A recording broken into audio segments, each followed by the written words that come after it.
Welcome to Below the Line, where we talk about working in Hollywood from the crew perspective. My name is Skid. I'm a former assistant director and your host. Quiet on the set. Today, we're talking about Bosch Legacy, the Prime series that wrapped its third and final season a few months ago. And I'm excited to welcome a panel of guests. First, Patrick Cady, you were the director for episode 8 of season 3, one of the 5 episodes you directed over the course of the series. Welcome back, Patrick. Very good to be here and see all my friends. Well, let me introduce some of those friends. Also returning to the podcast is first assistant director, Trey Batchelor, who was with Bosch Legacy for all 3 seasons. Nice to see you again, Trey. Thanks for having me back, Skid. I thought after the last one, you might not ask me back. Well, we will see where it goes. We're very happy to have you back. Next, making his Below the Line debut is cinematographer Jason Andrew. Jason, you started season 1 of Bosch Legacy as the key grip. You lensed episode 9 as a cinematographer, and you continued as cinematographer through seasons 2 and 3. Welcome. Thanks for having me, Skid. Finally, Derrick, you were the gaffer for season 3. Glad you could join us today. Thank you. It's good to be here. Well, I'm glad to have all of you here. A warning for listeners, today's conversation will contain spoilers. But to start us off, I want to recap a little podcast history. Back in June of 2021, I hosted an episode about Bosch, the predecessor to Bosch Legacy that ran for 7 seasons, also on Prime. For listeners who either missed or might want to revisit that conversation, it was season 8, episode 4 of the podcast. And Patrick and Trey, you were both on that panel. Yeah, that was a really fun time.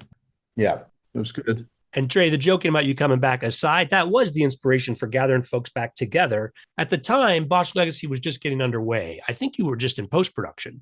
And you guys made clear that the new show was a reset, not simply a retitled Bosch Season 8. I'm curious how that played out in practice. Well, we brought in a pilot director, so ultimately it was kind of left up to Zetna Fuentes and her DP to how are we going to do this new show? It's more female oriented. Bosch is no longer a cop, and now the other 2 leads are female. So I think, at the time we went from Prime to Freevee, and Freevee was the production company under Prime. And so they were a different group of people than we had started off with Bosch, much more female executives. And also they wanted it more for advertising. So we had a little bit more poppy music, a little bit more color, not as dark, I would say, as Bosch. But it's interesting, as we went through Legacy from season 1, 2, 3, it kind of started going back to how Bosch originally was. People wanted to feel like it was new, but it wasn't just the same old Bosch, like you were bringing a female perspective to it. And the other thing was then we were in a 5-act structure. This is Patrick. And it's interesting reading a script in a 5-act structure because the way they're put together is different than the way we were approaching story in the original show where there were no commercials. So you'd want those act out moments that you wouldn't worry about too much in the show. You would just, if the scene dictated something like that, you'd do it. But otherwise, you'd mostly try to transition right into the next scene. And so you alluded to the Amazon Freevee, and while I'm not following all the sort of behind the scenes production machinations going on, how did it shift as far as the production goes when, I don't know, some of those things change? That's a lot of behind the scenes stuff that can affect what ends up on the screen. Yeah, absolutely. I mean, I think it was, as Patrick alluded to just now, before we were left to our own devices, we didn't have as much input from the studio.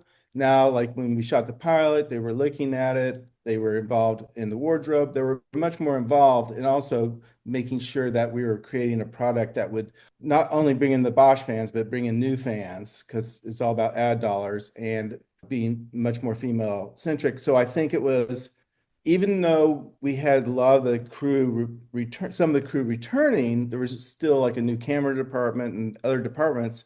It was Bosch world, but Bosch was no longer a cop. So that right there presented a completely whole different problem, because we always had the police station to go back to.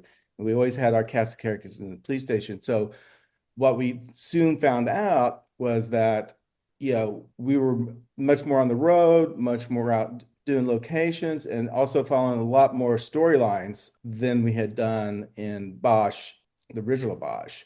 I don't know if Patrick has anything. The funny thing is to say that you're going out more is a little bonkers because Bosch, the original show, was on location so much.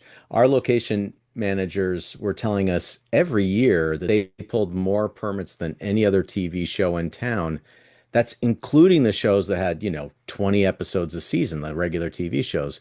We had 8 or 10, and they were still pulling more permits. So then your crew has to be so light on their feet. And I feel like Jason and Derrick were part of the DNA of how we figured out how, I can't even say we because I wasn't involved as much as they were in the, how do you pre-rig? How do you, even the production side with Trey as a producer, like how do you pick locations and tell the director you're going here? Because in the 7 days of prep, there is no time to sort out the permits and which days they're going to be on. That all has to be, especially in Los Angeles, that all has to be laid out ahead of time. So there's a lot of, I don't think if Bosch Legacy had started from scratch, it would have been such a tall order. And having it come out of 7 years at Bosch with Peter Youngbrugge still involved, with Trey still involved, with the gang still a bunch of these key players involved who are making those early decisions, then you have a fighting chance of it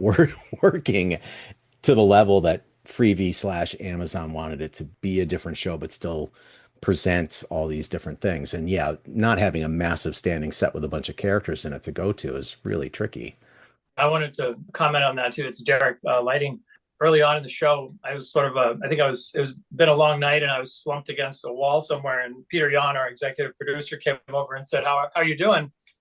And I said, boy, this is really brutal. I don't remember the original Bosch being this bad in terms of like the amount of moving and the company move in the middle of the night to another, one night exterior to another night exterior. And I said, maybe I'm just getting old. Like, the old body isn't putting up with this kind of schedule as well as it used to. And he said, no, it is actually more brutal than the original Bosch because of that very reason. We didn't have the big stage set to go crank out 10 pages a day, which is very easy for us to do logistically. The set lent itself to high page counts because of the nature of the kind of shooting we were doing there. So we kind of took the brunt of it. We had to make up all that time we would have done on stage by going to real places. And it felt like we were going to even more places in a day than the original show used to go. Yeah, it was. I listened to your original podcast to get ready for sitting in on this one. And you guys were talking about how smooth everything went on the original Bosch. And it did. It was a very smooth working crew. And it was very smooth on this one too. But you can only travel so many miles in a day before you really start to feel it. And I was really feeling it on this one for sure. Yeah, Derrick, to your point on the continuity, as I mentioned before, you joined Bosch Legacy in season 3, but you had done 5 seasons of Bosch. And so you were aware of the history of the show. Yeah, I'm sort of like the inside outsider on this one because I started the show, did the first 5 seasons, and I left for 4 years to go do other things and then was invited to come back. So I got to see, like, shockingly how things had changed, but they weren't that different. The original show, like Patrick said, we were trying to figure out how to do a show like this, and the small trucks and the lightweight footprint and all the moving around, and from a lighting perspective, we have more infrastructure than other departments have. So how do you work the rigging crews, and what kind of cable runs do we do so that we can do 2 more locations after this location in a day? And all that stuff was still there when I came back. And in fact, it was the same rigging crew, the Tucker brothers, and all that was, in fact, so many faces were the same when I came back. It was like coming home to a family, just fit right in. But there were differences too. When we first started, we were very low budget, and not that it isn't low budget now, but there was never enough money to rent the stuff that you wanted to rent.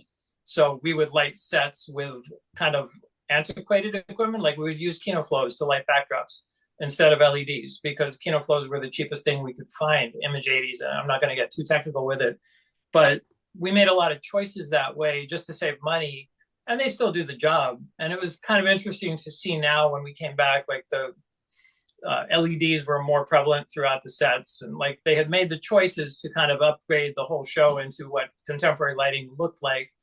And we had more stuff. But beyond that, I think the show was quite similar.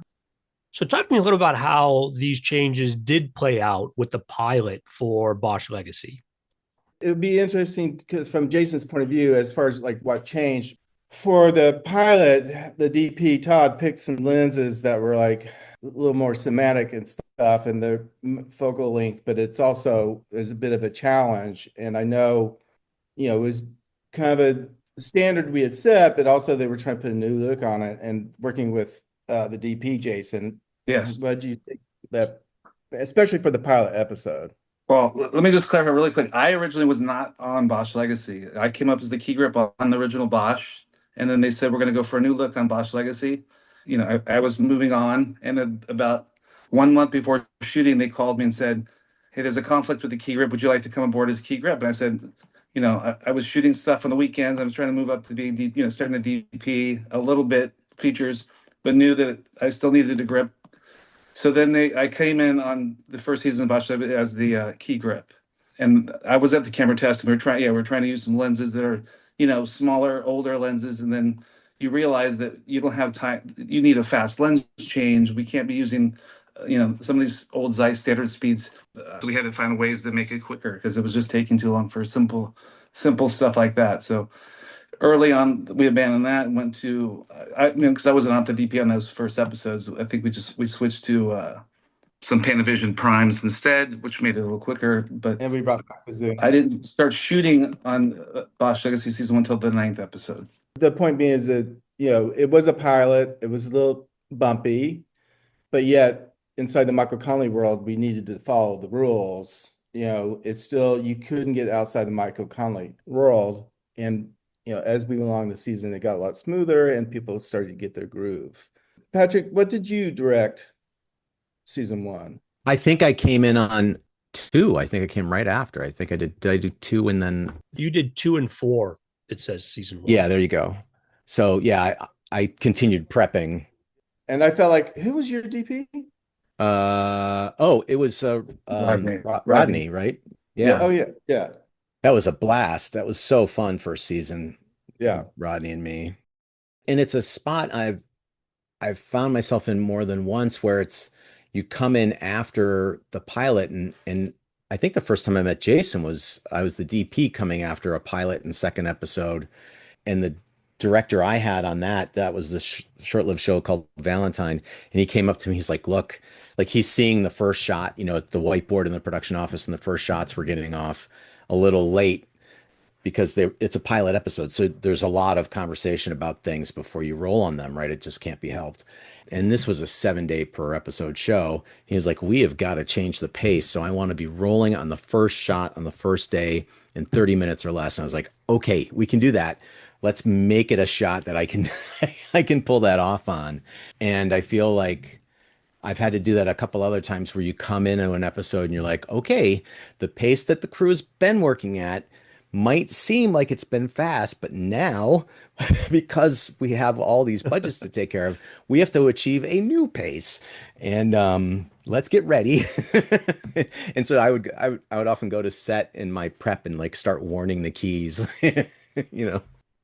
By season 3 of Bosch Legacy, you guys are well-oiled machine, or you're still tweaking things?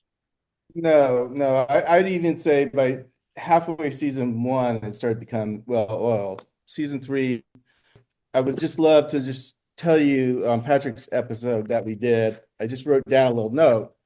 And some of the things we didn't mention on the last podcast is that when you're doing these episodes, you have so many, you're shooting a scene from episode 7, episode 9, you bring in directors, 3 directors during the day, and I'll speak that in a moment.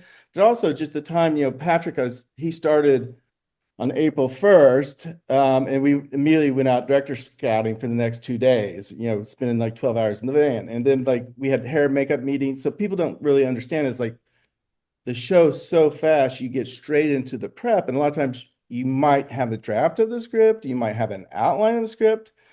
I'm not going to say when Patrick got the script, but let's just say that everything is truncated. And so we do a lot of prep.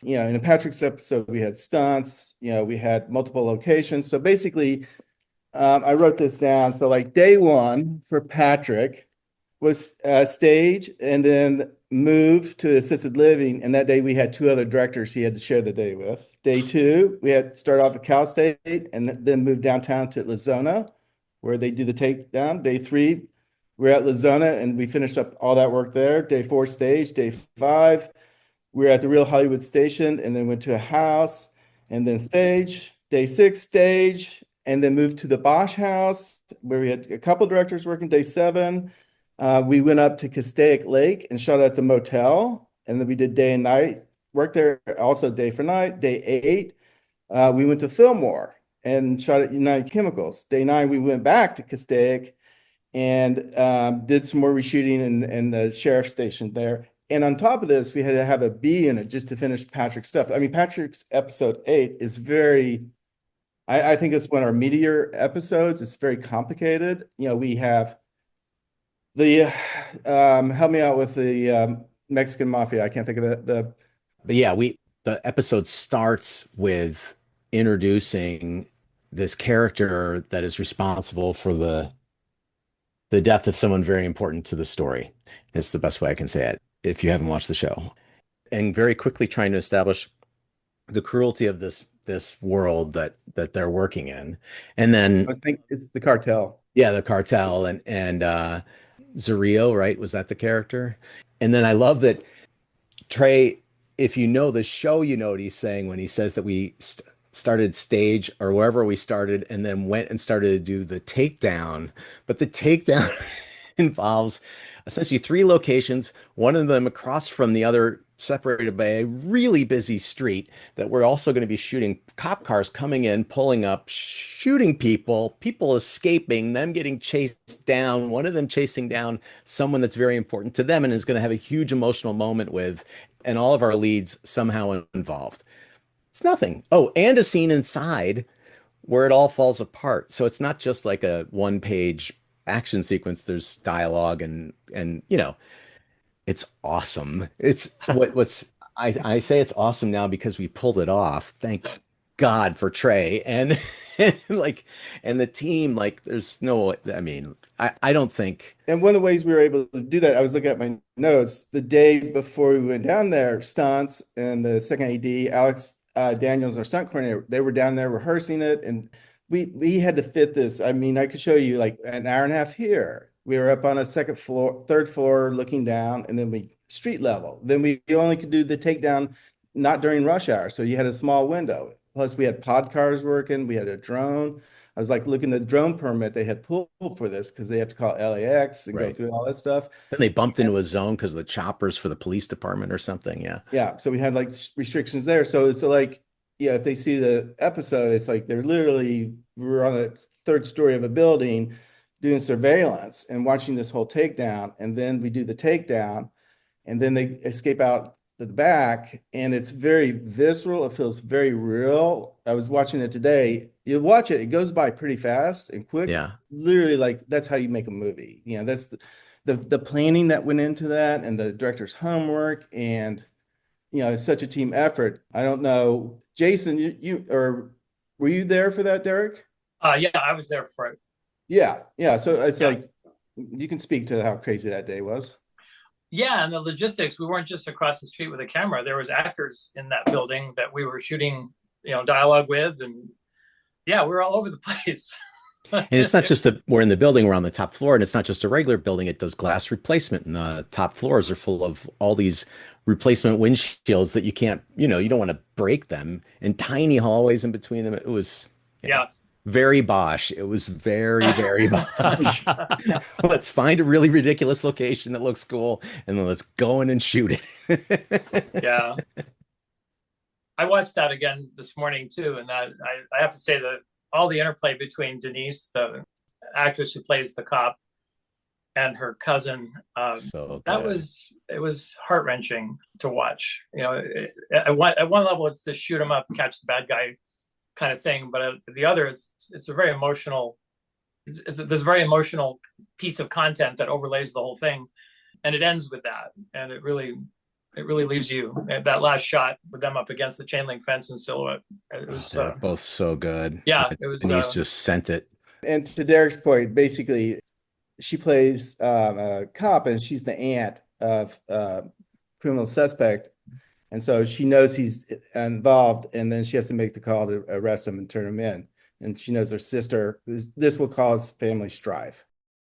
And we talk about pulling off an episode like this, but it sounds like you guys had a lot of these kind of challenges over the course of every episode. Now, Jason, you were quiet on that part because you were doing prep, I presume, for other episodes when they were shooting this.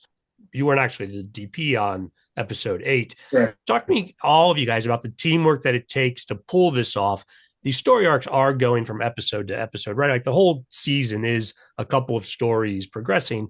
And I'm curious how, as a team, you guys are structured to even make this kind of filming possible. Well, I could say it all starts for the below the line crew. It starts with the location scouts. And on Bosch, all the years I was there, the department heads didn't usually go on the location scouts because we had our hands full trying to keep the company moving and on the schedule. So we would stay on set and send our seconds, our riggers, to go on the scouts with the incoming DP and the incoming director. And then they would come back with notes for us, and we'd put our heads together and try to figure out what to do. So there's always been sort of a unique, this particular show, in that we show up on the set and a lot of stuff, a lot of decisions have been made for us. You know, we've been a party to them as much as we can without having seen it. But oftentimes we're seeing it for the first time when we get there, and decisions have been made. We may or may not agree with them once we've seen the location, but you know, you go forward and you do the thing you have to do to make it work. So I think it all starts with that. Derrick, what was interesting to me there is that as the head of department, you might be on set with the filming where the director and the director of photography, the cinematographer, are going episode to episode. Jason, I want to ask you about your transition from key grip to cinematographer and kind of going from one role, again, every day with filming with the company, to prep and working with a specific director, and what that was like for you and in this Bosch environment. Thank God Patrick was my first director as a full-time cinematographer on Bosch Legacy, which did make things easy. Yeah, that really helps a lot.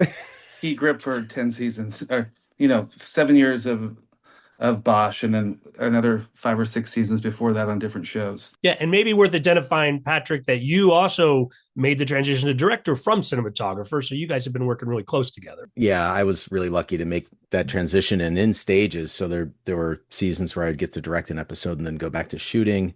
And I have to say, like, all of us, Trey, Jason, Derrick, and myself, have all been working so long together. I think even making the transition to directing, they can still predict. They'll know the thing I'm going to get probably stupidly hung up on and the thing I'll be good at. And, they know where I'm going. 100%. Patrick really gets caught up on time. He's like, "We gotta go." I'm like, "Patrick, we got this. I know, this is where I got to really say, I know this is how we're going to do this scene. We can do it." And coming from a DP who's always been told, "You got to be out of this scene in 4 hours."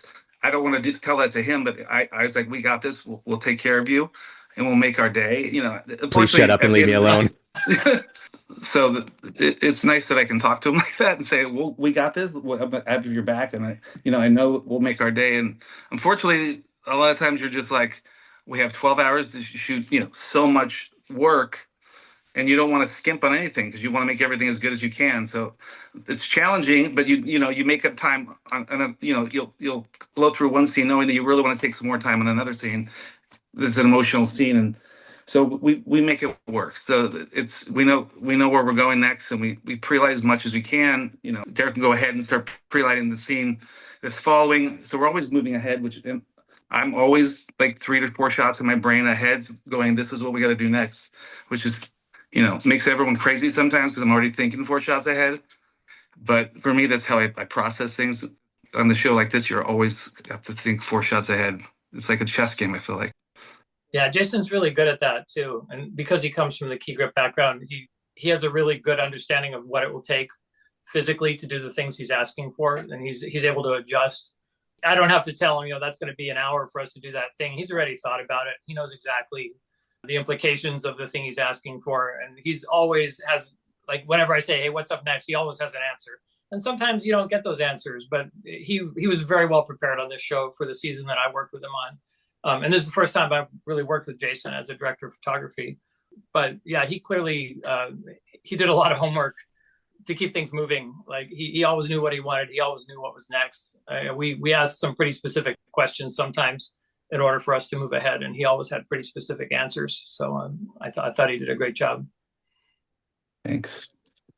To your point, Skid, about asking like how did he get through the process? I'm looking at Patrick's schedule in episode 8, and literally Jason came in and had to shoot a scene with a different director. And on my schedule it says Jason wrapped by 9:30 because he had to do something the next morning. I have no idea what that was, but Be in the scout there was van a for the lot of next episode. Exactly. yeah, there was a lot of communication between the DPs and between the ADs and the producers, because a lot of times we were sharing sets and stuff like that. And so it was constant, and then he would come in there and go, dude, we got to get this in 2 hours. He goes, okay, we'll make it.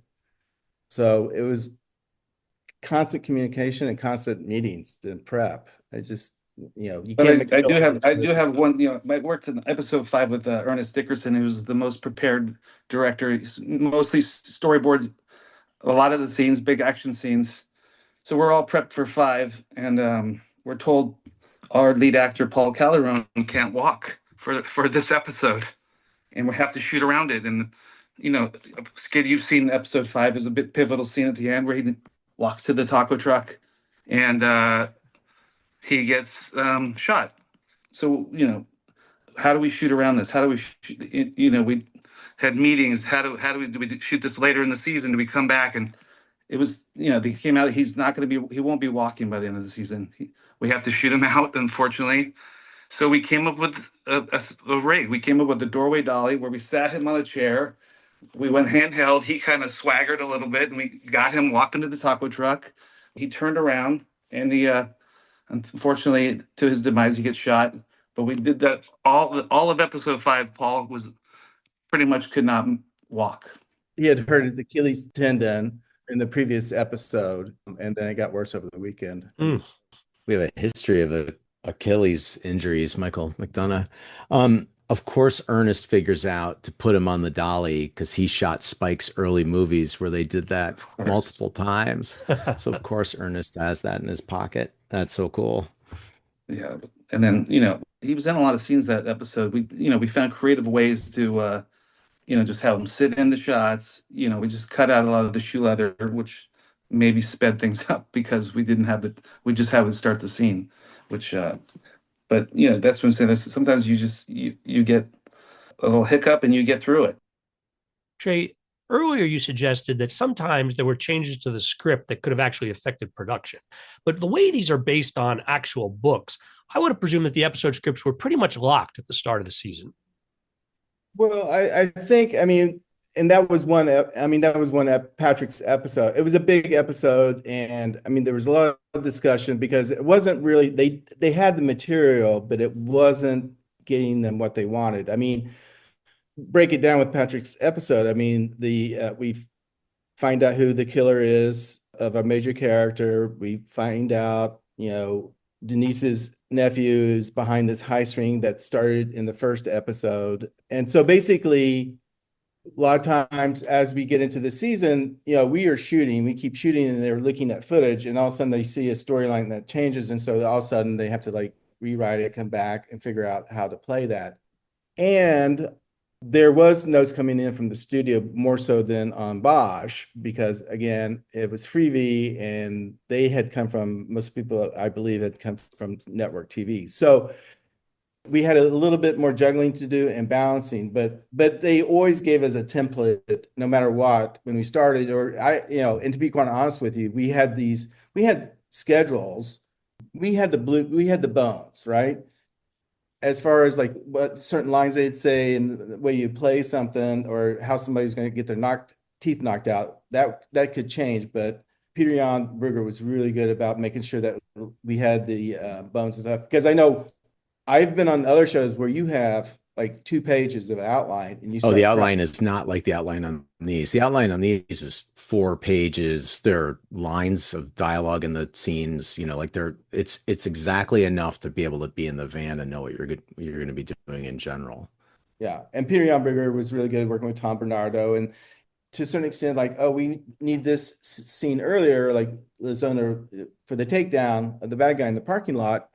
just so that we can permit it, to get all these permits and to lock the traffic down. It just takes over weeks to do this stuff. And you have to have those scenes written so that you can actually go apply for that stuff. And again, we're getting, so trust me, we were figuring out where the show was going, and also, we were under the assumption it would be continuing, but there's other shows that it's way worse on it than yeah. We always had this structure for it, and usually the scripts by the time we started prep. Oh yeah, and the whole follow home robbery thing was not in any of the books. That was real news that was happening in Los Angeles, that they cracked the code. Oh, right. Yeah, I've Wow. talked to Tom about, someone said, well, what if one of the people involved in these, they knew they wanted that as a storyline, but then someone in the room came up with the idea is related to Vasquez, and now it's involving our main characters. You probably know this term better than I do, Trey.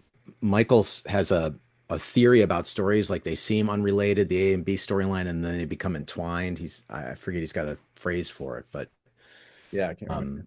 and so that fits it feels like it would have been in the books because it has that very Connolly kind of fingerprint on it. But as soon as that came up in the room, they wanted to go after it. But now they're not starting with something from the book, and they're having to intertwine a story into what the books have. So that's why it's maybe a little trickier than you might think.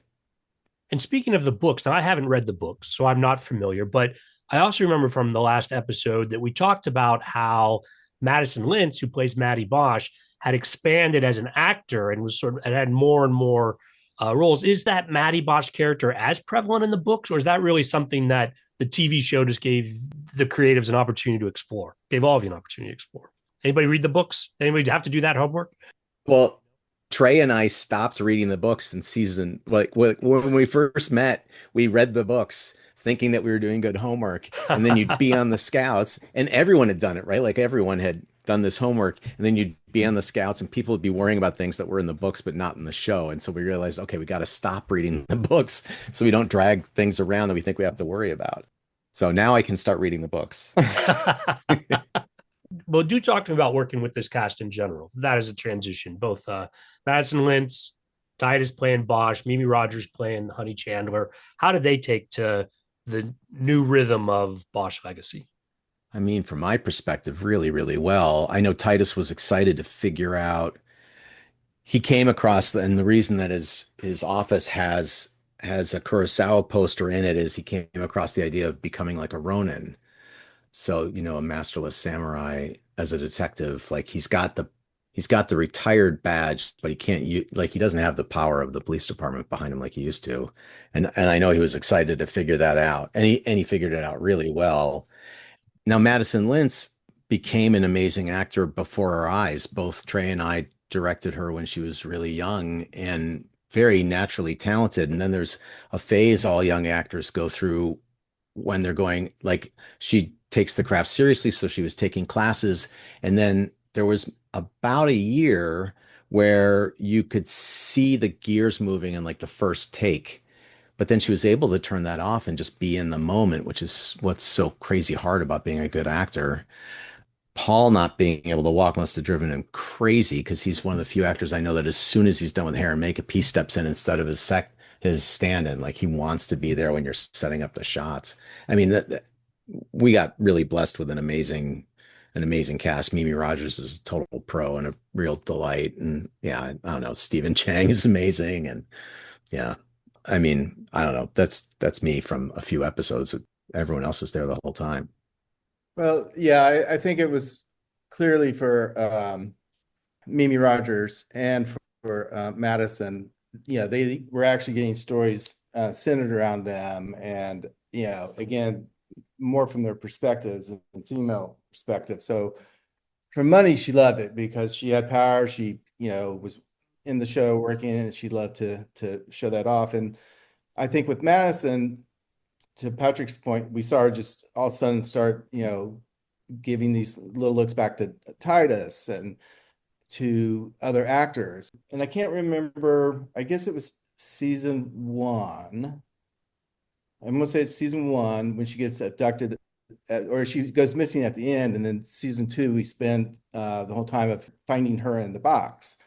We did a lot of rehearsals with that. We actually had the real scorpion that came out there, and it was this funny Australian guy that brought it and told these stories and put her in a box, and we were like looking at the cameras. But like that scene where, having to be in the box and that panic is like one of our better scenes, because you really feel like you're in there suffocating.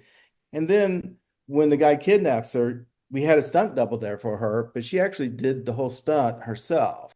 So I really saw her take on a role more like a lead actor, like Titus would do, try to do all the stunts. So just from an acting standpoint, she just blew it out of the water. And then stunt wise, I mean, she was really good, and she can drive the car really well. The funny thing is, like, we literally taught her in the podcast before, we're talking about how we had to teach her to drive. Alex Daniels taught her to drive. And now, like, I'll go out there and I'll say, Maddie, I have a double, but can you go down there and do a U-turn and flip the lights on and miss those cars? Yeah, okay, do it. It's fun to see her grow as an actress from not being able to drive, doing her own stunts. I learned how to drive on a show. Well, Jason or Derrick, on the execution side, I'm curious if there are other scenes or moments or time with specific actors, whatever triggers it, that are some of your favorites from Bosch Legacy. This is Derrick. I just wanted to add that I don't know if I've ever worked with a cast that had less ego than this cast did, in terms of actors can make things difficult on a set if they choose to. And this is not an easy show. And they never made it difficult. Like, everything we threw at them, despite the hours, despite the company moves, like, they would just show up prepared and they would go to work. And I always felt like I could walk up to any one of our cast members and, say, if I needed them to do something lighting specific, we're doing this thing and we need you to stand here. We need you to have this look. Like, it just wasn't a problem to go and have that conversation on my own. And some other shows, like, you wouldn't do that, or you'd run it by the DP or the director, like somebody else would have that. And everybody was just so familial. Like, it was really just, it made the day so pleasant when the actors are as approachable as the crew, and we're all there on the same team, and you really felt that teamwork with them. They were not removed from us at all. They were right there with us in the trenches, battling it out minute by minute, the same way the rest of us were. So yeah, highest praise for all of them.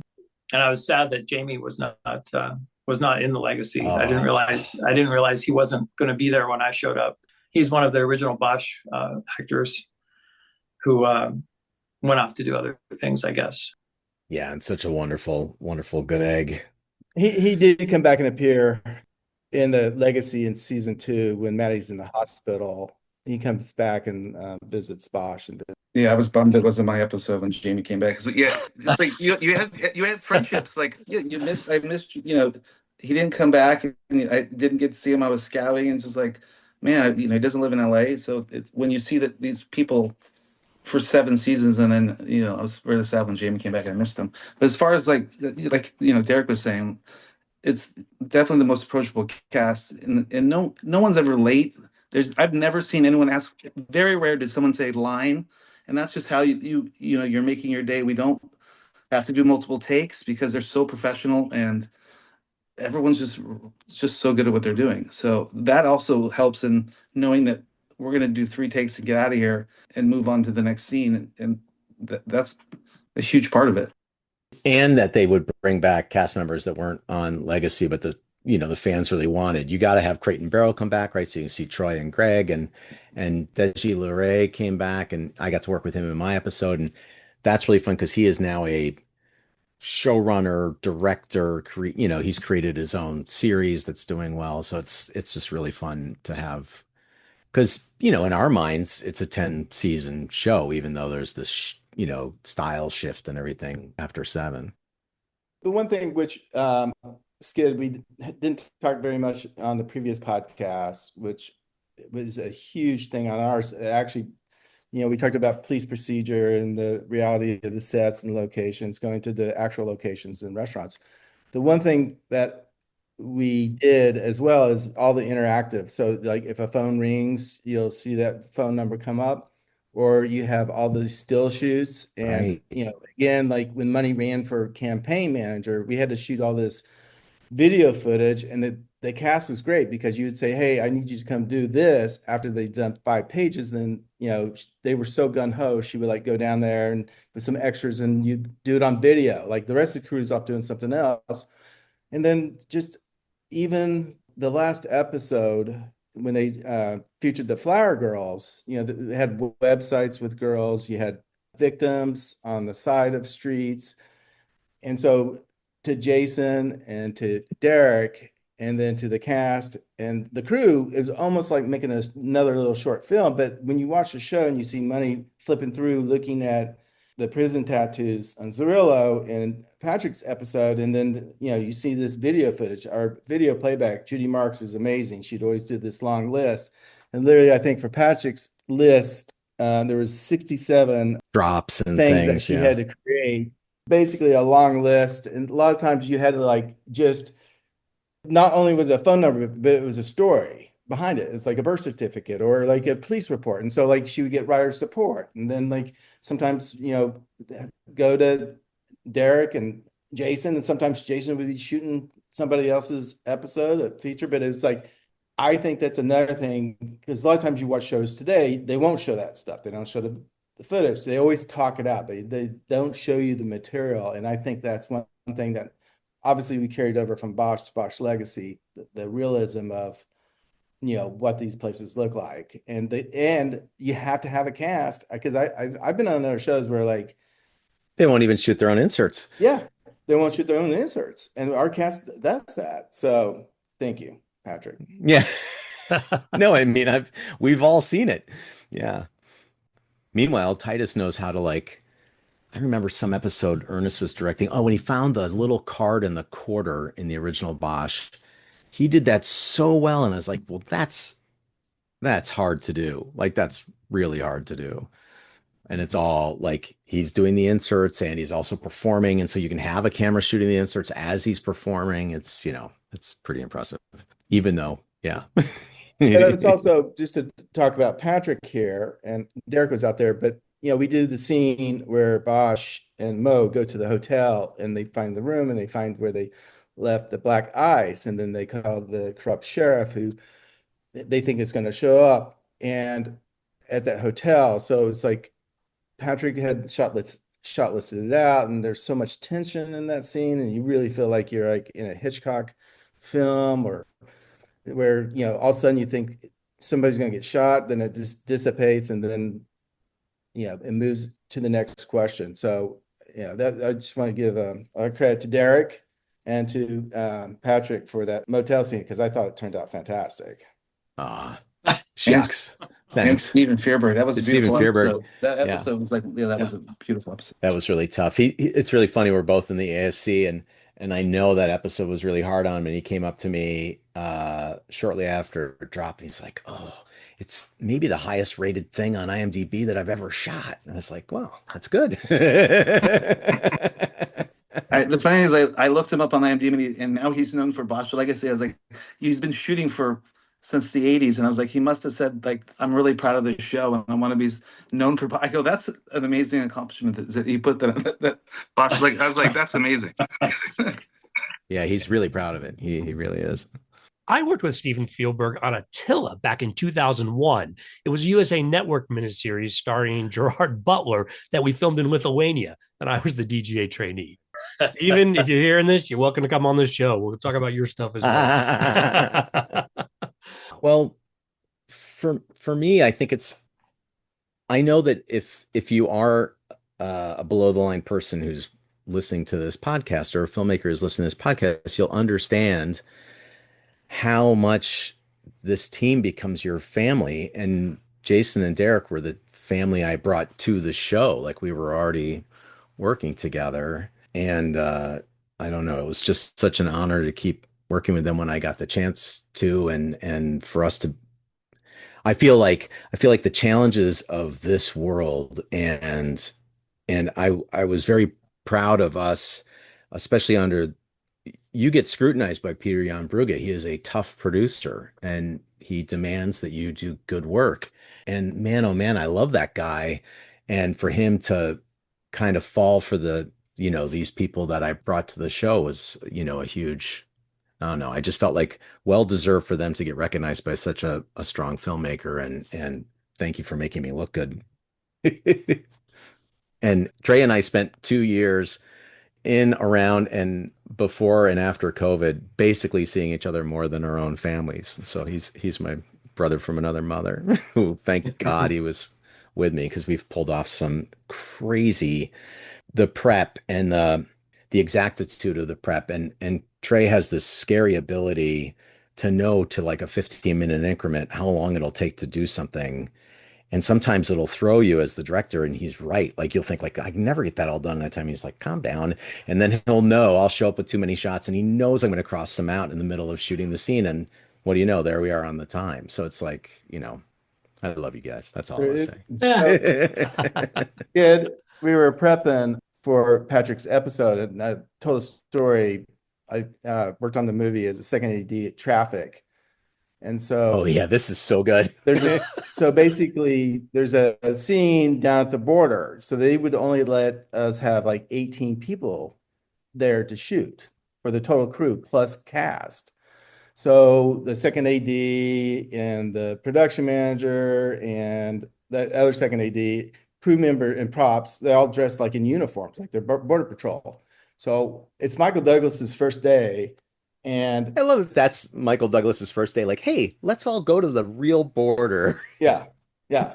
So I come down with Michael Douglas and this other actor who actually was on Bosch and told me a side story to the story. So we go down there. Basically, they're going to rip a car apart. We have 2 cameras, 1,000-foot loads, and we're using the real guys, like the head of the border, of that border, and then somebody from El Paso who's part of the customs and the real people. So I show up and in about 5 or 10 minutes, we start shooting because they want us in and out of there. They literally had a shooting. This is when the Benjamin brothers were terrorizing Tijuana. And so we start going through the scene and we have real border patrol guys and they're ripping the car apart and they're pulling out cocaine. They're putting them in grocery, what are those called? Push carts that you get in a grocery store. And so we're going in a circle and there's 2 cameras, 1,000-foot loads, and they just keep ad-libbing and doing things. But all of a sudden, this one shopping cart was so full, I snuck in, I pulled it back and I started putting it on the table. And then I pushed it back into the agent. And then they continue around. And at the end, cut. And so I told Patrick that story. So he goes, shopping cart. So in his episode, you'll see them put all the bricks of cocaine into the shopping cart and then roll it out to where it gets distributed into the plastic stuff. But the side note is the actor from Bosch told me that when they went down there, Michael Douglas goes, okay, are we going to rehearse? And Steven goes, no, we're shooting. He goes, but you're not going to rehearse? And he goes, nope, we're shooting. And like he said, like, we're shooting. And it was so funny. Like Michael was kind of upset he didn't get to rehearse. But people, I did a lot of movies with Soderbergh. They caught on pretty quick. So, but that's Patrick's little. Yeah, I mean, it was amazing to be like, oh, because I would overthink that completely. Like, work trucks from the place they're doing the scene, and shopping carts are great. But you left out the best part of the story, which was, I was going to let you tell that. oh, Trey finishes. So Trey finishes doing this scene, and well, let me give you a little. So we're doing the scene. I look in the car, and we had all these meetings about the car, and I see a baby seat in there. I go, "That's really a nice touch. We didn't talk about that in the art department meeting." And so there's a baby, and I was like, "And that's weird." And then I'll let Patrick finish it. and so Trey's telling me the story, and he's like, and so at the end, he goes over to the agent, and the agent thanks him for helping out. And then, how did you find out? What was the word? What was the Well, phrasing when literally, you he found out? said, if you get drug tested the next couple of weeks, don't do it because that was real cocaine. They actually had saved a real car that had come across the border, and that was real cocaine that we pulled out.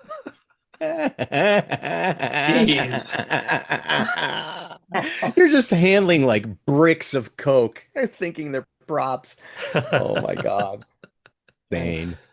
That was many years ago. probably out of your system by now, Trey. Yeah, so you're good. Definitely, definitely. I don't know if you're going to want to use this or not. It's really more for Jason and Trey, perhaps. It's sort of the Steven Fierberg origin story with me on Legacy. When Steven originally called me to do the show, he was talking about wanting a completely different look for the show than any of the Bosches had had in the past. And he pitched a whole film noir look for the new Legacy for his season of it.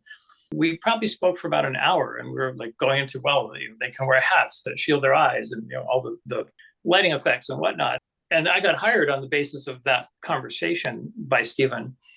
And then when we got to prepping the show, it turned out that really no one else was doing that. It was strictly Steven.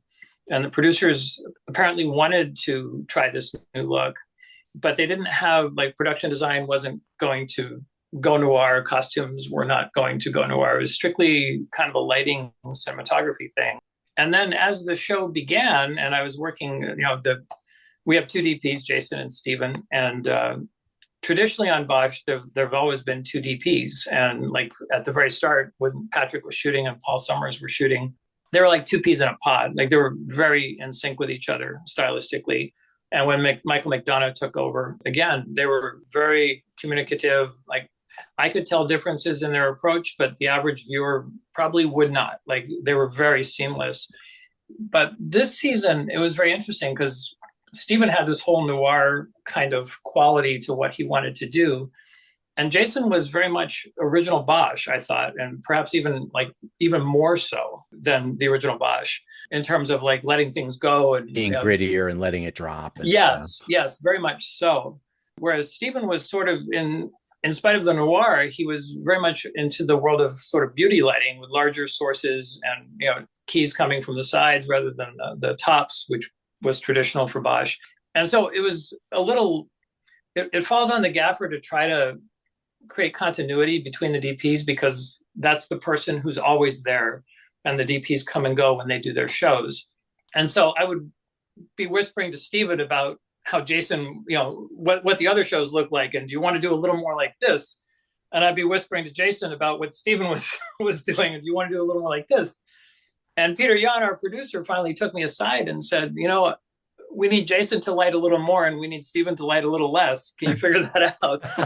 And I was just curious because I've never actually had the noir conversation with anyone. I mean, I had it with Peter early on to see, like, are we really doing this? And was sort of told no.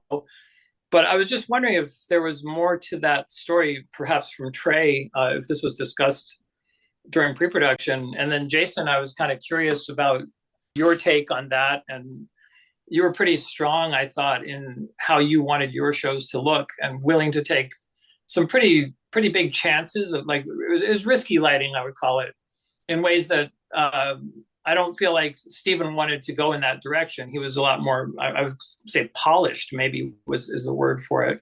I thought from my perspective as a gaffer, that was a really interesting contrast between the two of them, which was unusual for the show. Like I haven't really seen the two divergent directions like that. Anybody have any comment on that?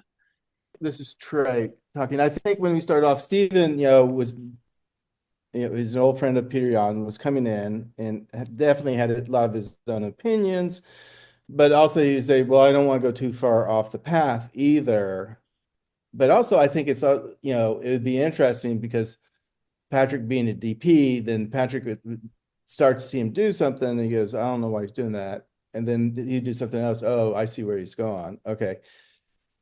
Again, I think people approach things, there's a mountain peak, somebody's come up the east side and somebody's come up the west side, and hopefully we get to the peak. But and to your point, he did use a lot more lights, and he was definitely, Steven wanted to make sure everything, he could pull everything out, the corners, you could see everything. And I think Peter Yan had a few conversations with him, so I think he kind of went one direction and kind of switched as we went along.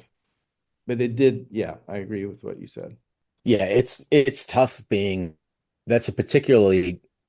it's hard for me to not say something to the DP when I feel like it's so different than, because I'd done the previous two seasons of Legacy and did not know that there was a different thing happening. Um, I just thought it was Steven's style, which polished is the perfect word for it. And so then my main concern becomes the thing that I ever since starting to shoot is the thing that I've had the hardest time letting go of is making the day. Like we are not going to go over 12. We have to make this day and we've got to get these story points across.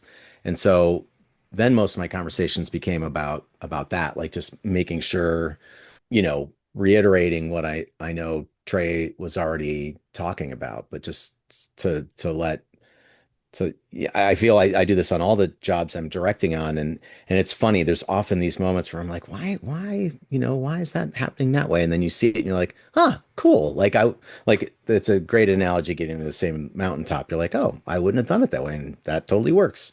And even with Paul Summers and I, who when we first met and first co-shot on something, he hated Kino flows, and I was using them all the time. But you could have cut our footage together pretty seamlessly and never known, like shot to reverse shot, and never known that you'd switch between two DPs. Like we had very similar, just gut. We both came up as technicians around the same time period, and I think that it influenced us a lot. Well, as far as me coming in as the second, there's a main DP, and Steven was the main to come in as the second DP and try to have that Bosch look that we've had, from the previous 7 seasons. And then they wanted a new look for Legacy, and then they weren't really happy with that first season. And then it kind of evolved. And then by the season I came in, they kind of wanted it back to a little bit noir, darker. And then we got to it, but it just took, I think by episode 6 or 4, right in the middle, me and Steven both adjusted our lighting to balance out and look, pretty even and the same. I want to talk about how the series wrapped up. When did you find out that season 3 of Bosch Legacy was going to be the last? During shooting Ballard, right? Didn't we find out when we were in Ballard? Yeah. Yeah. So we found out in August, at the end of August, and we finished shooting Legacy in the springtime, late spring. So I think it was, Amazon was going through a lot of changes, and the big change is that Freevee, they realized they didn't need Freevee. And so Freevee was being sucked back into Prime, and they were just going to do advertising on Prime. So with that in mind, they basically, and then they bought MGM. So the studio was going through a lot of different changes and growing in certain areas and not growing in certain areas. I think the creatives really wanted the show to go. There was intention to give us a season 4 and for us to write to that. But I think at the end of the day, just with everybody trying to figure out how to monetize in this world of streaming and advertising video on demand and how do they make money, Amazon really started looking at all the projects. And I know for a fact during the strike, the accounting up in Seattle started really looking at how much money and stuff they were spending on and our return on investment. So from our standpoint, we all thought we would have a season 4 because we really didn't write to it. And see, our episode 10 was really an introduction for Ballard. We used the case of the Flower Girls that has been on his desk. It wasn't really ending for Bosch, but it was a beginning for Ballard. So Trey, let me ask about that. So is that always the plan, that episode 10 was going to be sort of an intro for Ballard? Or did you have to rework the season in order to make room for that? Because that episode is kind of standalone. To your point, the storylines have been completely wrapped up, and this is really about the interaction between Maggie Q's character, Ballard, for the new series, and Bosch. Again, this was all organic and moving at the time. So essentially, during the strike, we had worked to get Ballard greenlit. They had basically, Amazon had greenlit a writer's room. So they were talking about putting Ballard into production. And they wanted to somehow slip her into Bosch so it wasn't so, such a jarring thing. And their worlds do cross.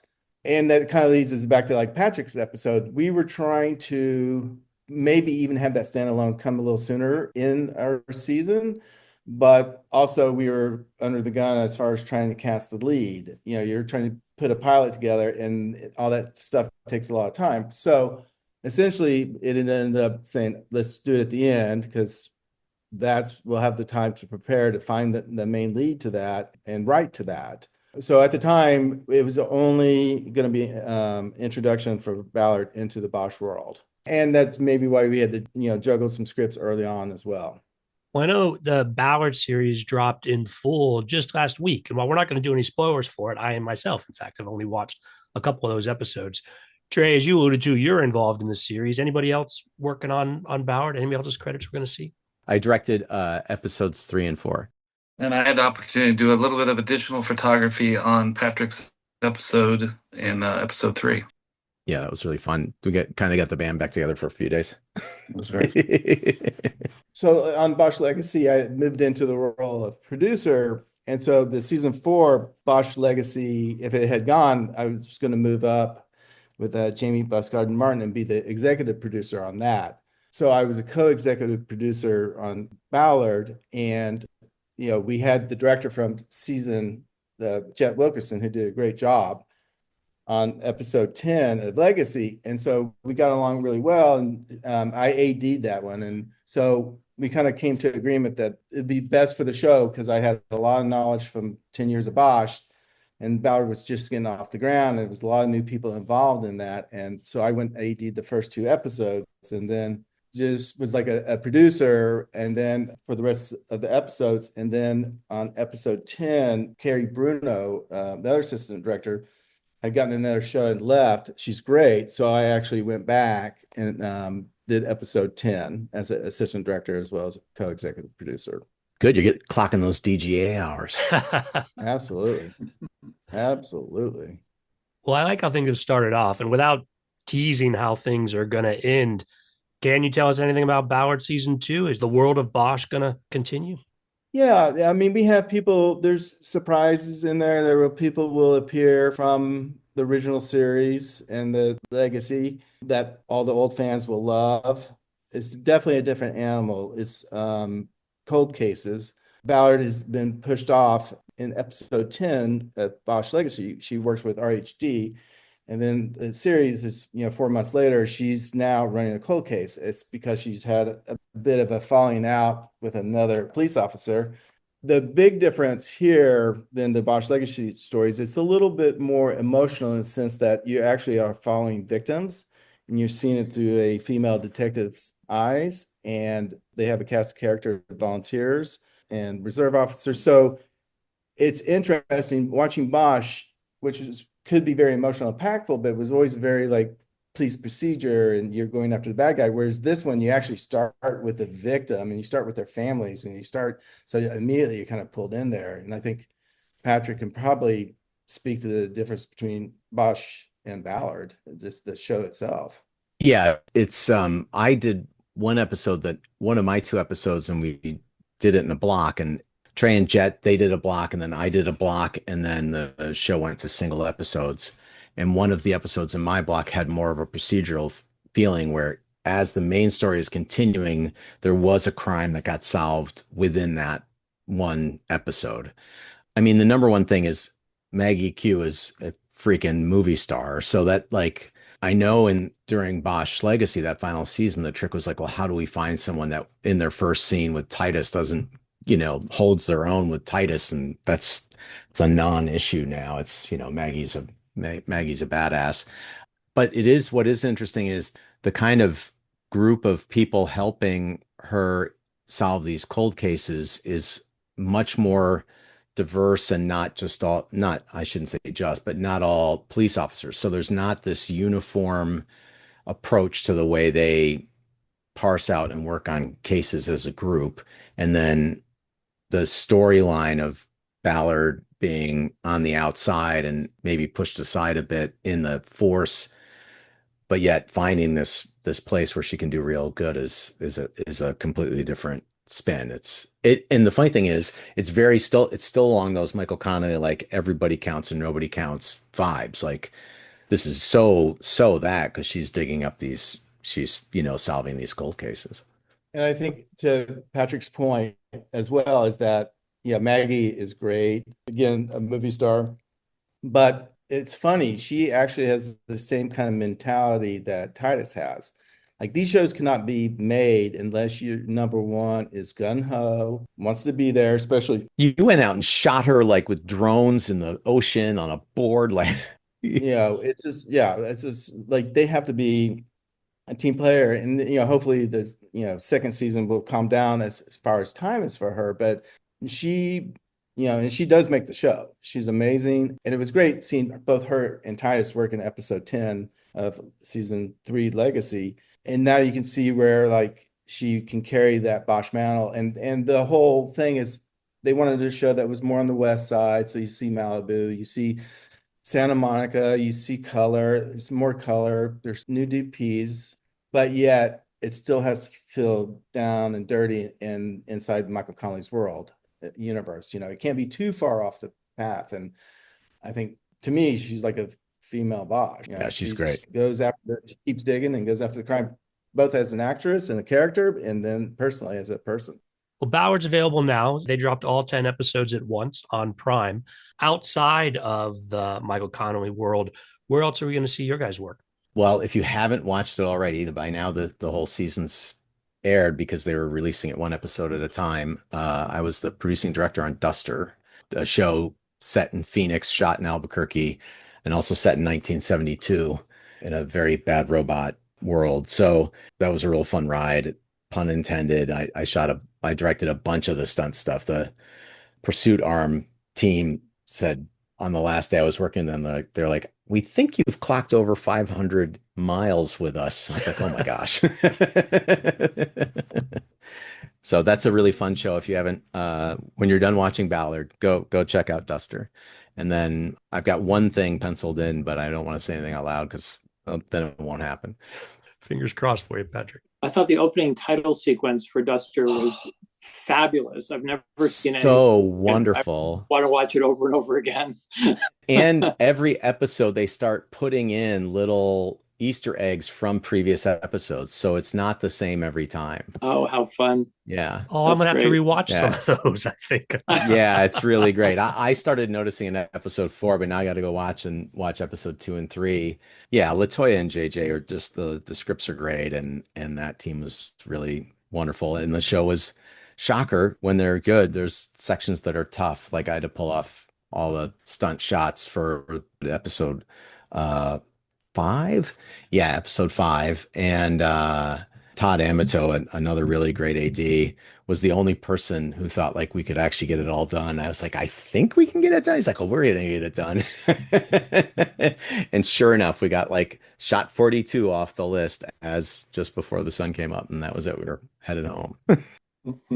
Right after Bosch, I went and shot a little $500,000 indie feature that'll hopefully get into the festival circuit, and if not festival circuit, it'll hopefully get sold. And that it's called Cookbook for Southern Housewives. It's a 1960s mafia housewife that gets caught up in the mafia, and it was a fun little thing that was way different from the Bosch world, and it was fun to shoot, and hopefully that'll get picked up. What a great title. Fingers crossed, Jason. We'll keep an eye out for that as well. Speaking there. I know. How about you, Trey?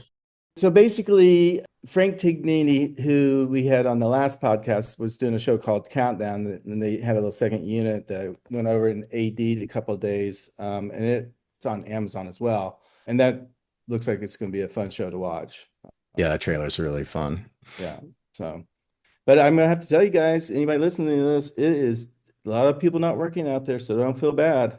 It's really sad in this town right now. So hopefully, It's very slow. for all our sakes, that's production can start coming back and the tax incentives work, and we can get LA back working.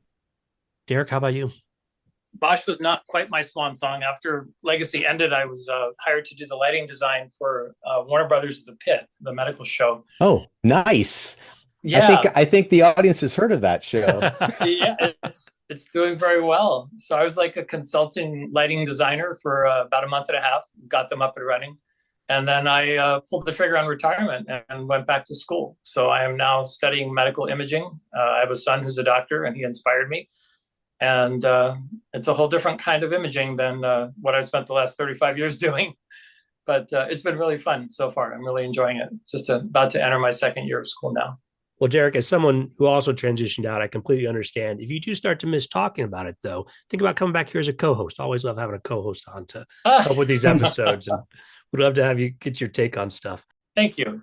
On that note, guys, we're going to call it a wrap. Great having all of you here. This was a lot of fun. Thanks for having us. Thank you. Thank you, Skid. Appreciate it. Take care. Listeners, I always appreciate your feedback. My email address is skid@belowtheline, one word, .biz. That's B-I-Z. Belowtheline.biz is also our website, where you'll find more than 260 past episodes. So if you're a new listener, check out the catalog. Closing credits, thanks to Curtis Five for our music, John Wan for our logo, and to all of our listeners, I appreciate you. If you're a fan of Below the Line, consider a purchase. The logo is available on t-shirts, mugs, and stickers at redbubble.com. Other ways you can help. First, give us a positive rating wherever you get your podcasts. Second, tell your friends about an episode you enjoy, because that's how we gain new listeners. All of that aside, whatever your engagement, the fact that you're still listening means a lot to me. Thanks again from Below the Line. Nice to see you again, Trey. Good to see you again. Thank you, Robert. Now, see, I will have to edit that out, because if you don't call me Skid, they're going to think there's a sixth person in this room, Trey. So that's a Well, reminder to everybody. that's why I froze up. So can I do it again? Sure, you can go right Because ahead. I didn't know if I should say Skid or Robert. I got little. If my mom shows up, let's pretend we've been using Robert the whole time. Otherwise, Skid is better. Got it. All right. Okay. Trey intro, take 9. Nice to see you again, sorry. Trey.